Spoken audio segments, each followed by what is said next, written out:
வணக்கம். நான் டாக்டர் பவித்ரா, மகளிர் மற்றும் மகப்பேறு மருத்துவர், சேலம் சண்முகா மருத்துவமனையில் பணிபுரிஞ்சிட்ருக்கேன். இன்றைக்கி நம்ம எதை பற்றி பேச போகிறோம் அப்படின்னா, நம்ம வந்து பேபிக்காக பிளான் பண்ணுறது, பேபிக்காக பார்த்துக்கிறதுங்கிறது வந்து ப்ரெக்னென்சி டைமில் மட்டும் கிடையாது. ஸோ ப்ரெக்னென்சி பிளான் பண்ணுறதுக்கு ஒரு 3 months பிஃபோர்லேருந்தே நம்ம வந்து பேபிக்கான பிளானிங் வந்து பண்ண ஆரம்பிச்சிடணும். ஸோ அதாவது பிளானிங்கிறது வந்து பார்த்திங்கன்னா, ஃபோலிக் ஆசிட் எடுத்துக்கிறதா இருக்கட்டும், ஒரு லைஃப் ஸ்டைல் ஃபாலோ பண்ணுறதா இருக்கட்டும், நம்ம பேபிக்காக பிளான் பண்ணுறதுக்கு 3 months பிஃபோர்லேருந்தே பிளான் பண்ணணுங்க. சரிங்களா?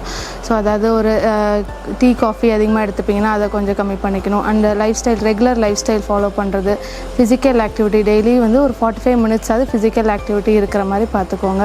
ப்ரெக்னென்சி பிளான் பண்ணுறதுக்கு 3 months பிஃபோர்லேருந்தே நீங்கள் வந்து ஃபோலிக் ஆசிட் எடுத்துக்கிறதா இருக்கட்டும், லைஃப் ஸ்டைல் ரெகுலராக ஃபாலோ பண்ணுறதா இருக்கட்டும், அதாவது நைட்டு சீக்கிரம் தூங்கிட்டு காலைல சீக்கிரம் எழுந்திரிக்கிறது, அண்ட் ஒரு நாளைக்கு 3 to 4 liters தண்ணி எடுத்துக்கிறது, அண்ட் ரெகுலர் ஃபிசிக்கல் ஆக்டிவிட்டி, அதாவது ஒரு 45 minutes ஃபிசிக்கல் ஆக்டிவிட்டி இருந்துச்சுன்னா போதும். So it can be of எனி திங், வாக்கிங்காக இருக்கலாம், இல்லை ஒரு ஜாகிங்காக இருக்கலாம். அந்த மாதிரி எனி ஃபிசிக்கல் ஆக்டிவிட்டி ஒரு நாளைக்கு 45 minutes பண்ணுற மாதிரி பார்த்துக்கோங்க. அண்ட் எக்ஸசிவ் டீ காஃபி இன்டேக்கை கொஞ்சம் கம்மி பண்ணிக்கோங்க. ஸோ இது மாதிரியான மருத்துவ இன்ஃபர்மேஷனுக்காக நம்மளோட சண்முகா நலனை படிங்க, அண்ட் சண்முகா யூடியூப் சேனலை ஃபாலோ பண்ணுங்கள்.